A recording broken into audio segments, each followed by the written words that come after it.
salut m'a dit comblé de grâce, le Seigneur est avec vous, vous êtes bénie entre toutes les femmes, et Jésus, votre enfant. Le chrétien a juste un problème, il sait prier, il prie dangereusement fort. Quand il prie, les murs tremblent. Quand il prie, la toiture s'envole. Quand il prie, c'est grave. Mais pour que le chrétien puisse joindre sa prière aux actes, c'est grave. Et voilà pourquoi on a toujours l'impression de dire que ceux qui ne prient pas, on a l'impression que leur vie prospère. Parce que parfois, eux, et ils produisent toujours les fruits plus que nous. Nous, on n'aime pas produire les fruits, on sait seulement prier. On sait simplement allier les jeunes. On sait simplement allier les neveux. On est capable de faire 50 jours sans manger, sans boire. Parce qu'on recherche quoi? Le travail, on veut quoi? Le mariage, on veut quoi? Le blanc, on veut quoi? L'argent, on veut quoi? Le bonheur. Mais est-ce qu'on est aussi capable de faire 50 jours rien que pour faire le bien? Parce que les autres, quand ils vont dans leurs assemblées, les sorciers, mes cousins là, quand ils se retrouvent dans leur assemblée, ils disent que mais ce sont nos cousins, non? Bon, ce sont mes cousins, ils ne sont pas des cousins. Ils sont mes cousins parce que quand on part aussi devant Dieu, ils sont aussi là. On dit que pendant que les amis de Dieu, les enfants de Dieu étaient là, qui était là? Ce sont nos cousins. C'est pour ça que vous n'allez jamais le tuer. J'ai déjà dit ici, un pasteur qui vous enseigne à tuer Satan, lui-même il est Satan. Un gars qui cherche la place de Dieu, vous allez le tuer comment? Hein? Vous allez tuer Satan comment? Avec quelle arme? Fusil spirituel, carabine, mitrailleuse spirituelle, depuis que vous tuez Satan, il est mort. Hein? Ça a tué même ses petits. La seule manière de tuer Satan, ce sont les œufs. Si quelqu'un veut tuer Satan, produit les fruits, les bons fruits. C'est comme ça que tu vas tuer Satan. Mais si tu te dis que non, c'est au travers des encens que je veux le tuer. Depuis que la terre était, il existe. Et après, tout va continuer à exister. Même ton pasteur va mourir, il va faire cela. Attends, tous les pères gars qui chassaient les démons, ils sont là. Mais Satan est toujours là. Hein? Vous connaissez les grands prêtres exorcistes qui ont vécu pour chasser Satan, non? Bon, entre les mains. Il est mort. Qui est mort? Vous connaissez Tibi Joshua? Hein? Il est où? Mais qui est toujours en vie? On ne tue pas. Quand le vocal qu'on fait là dehors, on ne tue pas Satan. Il va mourir le jour que Dieu va décider. Si Dieu trouve qu'il meurt, il meurt. Si Dieu ne trouve pas, il sera toujours là. Pour nous faire son affaire, pour qu'il nous fasse. La seule chose qui tue Satan, ce sont nos actes. Ce sont nos œufs. C'est quand tu commences à produire du bon fruit que Satan est mal à l'aise. C'est en ce moment-là que Satan commence à mourir. Parce que lui qui t'utilisait à faire le mal, et que tu ne fais plus le mal, il meurt. Mais ce serait que le tuer avec les armes spirituelles, le parfum, les encens, tous ces là, même les prêtres qui ont donné sont morts. Il y a même parfois ces nerfs, ils giflent un prêtre. Tu vas me tuer alors que tu as dit comme ça. Vous voyez à peu près. On va tuer Satan avec nos vies qui sont comme c'est comme ça. Hein? Attends, toi tu veux tuer quelqu'un. C'est facile. Pour le tuer, il faut arrêter de voler. Tant que tu voles, il a le contrôle sur toi. Tant que tu mens, tu ne peux pas le tuer. Tu le caresses. La meilleure manière de le tuer, c'est que chacun de nous décide de s'améliorer à ne plus voler, à ne plus mentir, à ne plus... C'est là où on tue Satan. Mais si vous mettez les parfums Saint-Michel, c'est pour ça que je dis toujours, les gens là ne vous aident pas. C'est pour ça que Satan aime même tous les gens qui mettent des parfums. Vous comprenez? Je vous ai raconté l'histoire d'une fille qui venait ici, parce qu'ils n'aiment pas la vérité, comme je dis là. Ils aiment toujours le mensonge. Et Satan aime quand on vous ment. Il se plaît à ça. Quand il dit que non, vous voulez me tuer, oui, prenez parfum Saint-Michel, vous allez me tuer. Il aime ça. Parce qu'il sait que dans ça, vous êtes bête et abruti. Mais lorsqu'on commence à parler la vérité, Satan fuit, il n'aime pas la vérité.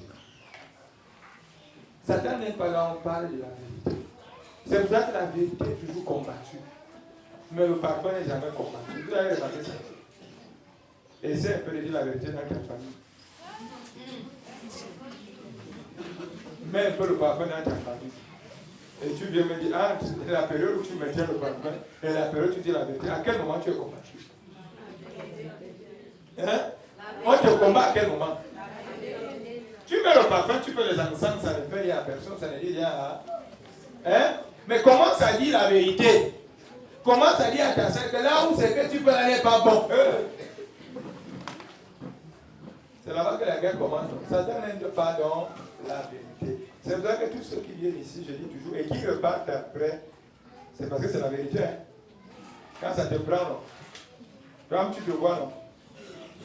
Hein? Et comme tu ne veux pas entendre, tu fais comment? Mieux tu continues là où il y a le mensonge. Parce que c'est le mensonge que le gars là aime, mais il n'aime pas la vérité. Si nous voulons également l'éloigner de notre vie, recherchons quoi? La vérité. Plus maintenant nous allons essayer de cheminer dans la vérité, plus maintenant lui il va également fuir. Mais si nous continuons toujours à cheminer dans le mensonge, lui il sera toujours au contrôle de nos vies. Même si nous mettons les savons, 7000 pouvoirs, nous avons les encens. Si nous avons les encens parfumés qui viennent de l'Asie, qui viennent je ne sais pas d'où, nous avons tous les huiles que vous connaissez là. Mais si notre vie ne commence pas à être une vie de vérité, Satan aura toujours le contrôle sur nous. La preuve, vous avez utilisé les parfums, vous utilisez même encore, mais il est toujours là. Mais c'est le jour que tu décides à être vrai, à commencer à dessiner la vérité, que lui aussi commence un peu à se... Parce que comme il est le prince du mensonge, partout il entend le mensonge, il passe à soi.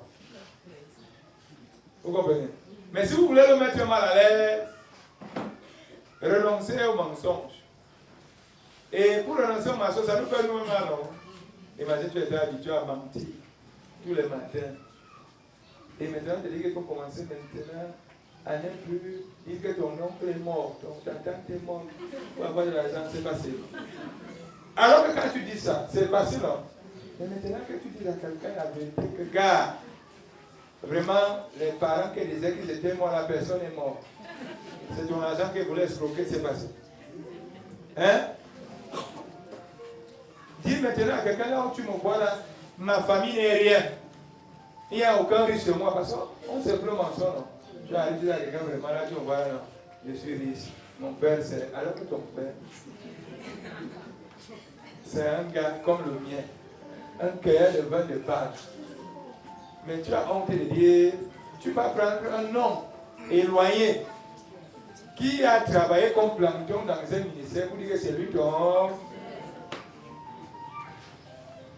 Tu vas monter la maison de quelqu'un d'autre.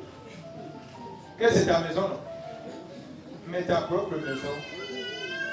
Tu ne montres pour qu'on ne dise pas que. Voilà donc les choses que Satan aime en nous. Hein. C'est-à-dire on raconte des choses qui lui font plaisir. Mais quand on commence déjà à dire la vérité que vraiment, là où tu me vois là, voilà mon devant derrière, là où tu me vois là, voilà mon comme ça, là où tu me vois là, moi je suis un bon pécheur. Satan n'est pas qu'on dise qu'on est pécheur. Satan est toujours quand on est hypocrite. Il n'est pas quand tu dis que vraiment, moi je me reconnais comme voleur. Je suis voleur, j'ai volé. Il n'aime pas ça. Il aime toujours que même quand tu voles, que tu dises que non, tu n'as jamais volé. C'est ce qu'il aime. Plus on reste comme ça, plus il continue à travailler en chacun de nous. Mais lorsque le jour où tu dis que là, vraiment, moi-même, je reconnais que j'ai volé, j'ai détourné, le jour que tu dis ça, il se fait un peu. Donc, si tu prends la conscience du mal, parce que Satan n'aime jamais qu'on prenne conscience du mal. Il aime toujours quand on est mal en mal, mal sur mal, mal. Mais le jour que tu prends conscience que tu fais mal, ça l'énerve. Et donc le type supérieur m'échappe. Parce que c'est que quand tu ne prends pas conscience, tu es sa maison, tu es son temps, tu es son stade. Mais le jour que tu prends conscience de ce que tu fais de mal, il commence à être dérangé. Donc voilà en quelque sorte les armes par lesquelles nous devons lutter contre Satan. Parce qu'on ne pourra jamais le tuer. Il a été chassé du ciel. Il est venu, il a tenté Jésus. Jésus lui-même ne l'a pas tué. Ce n'est pas toi qui vas le tuer. Mais si tu commences à vivre une vie qui tend vers le bien et non vers le mal, voilà comment Satan sera mal à l'aise. Mais si toi tu continues à utiliser les produits spirituels, les saisies spirituelles, mais toi-même tu ne changes pas. L'autre qui a été béni en Simalem, l'autre qui a été rempli par tonton Jacques, l'autre que dont le prêtre détruit, a prié dessus, l'autre que le prêtre je ne sais pas d'où, le pasteur je ne sais pas d'où, et que toi-même. Vous savez, j'aime souvent quand on prend l'eau bénite. Tu vas voir quelqu'un prendre l'eau là, tout à l'heure, vous allez prendre. Pendant que vous payez à quelqu'un qui dit mou l'eau. C'est pas ça? Hein? Là, tout à l'heure, vous allez voir. Je dis quelque chose, vous allez voir. Pendant que vous allez prendre l'eau qui a été sanctifiée par le Saint-Esprit, que l'ange a touché, que Jésus a touché, il y a quelqu'un qui va dire à l'autre que mouve pas là-bas. C'est comment? Toi, tu ne peux pas. Là. Pendant qu'on a même déjà les palais là, on tient les mains. Les gens c'est des venus, des tueurs, il y a mis comme l'eau. On a les palais. C'est pas ce qui se passe. Alors qu'on a l'eau, on a l'eau bénie. Il faut voir parfois quand je trouve les autres. Vous allez voir les gens parfois quand ils partent. Je fais mon tour là-bas à Simalem et tout. Ça dit, tu vois les choses dans les bidons. Des bonnes et des gens. Il va t'insulter de toi-même jusqu'à ton arrière-grand-père. Alors, pendant qu'ils puisent même l'eau de la source, que la Vierge, ils sont en train de réciter la prière que Marie a laissée pour que quand tu récites, tu puises l'eau, tous tes problèmes savent. Pendant qu'ils récitent la prière, essaie de pétiner. Je vous rassure, les rafales qui vont sortir de la bouche de la personne qui est en train de prier là, vous allez poser les mains sur la tête. Est-ce que l'eau s'est encore bénie? Sainte Marie,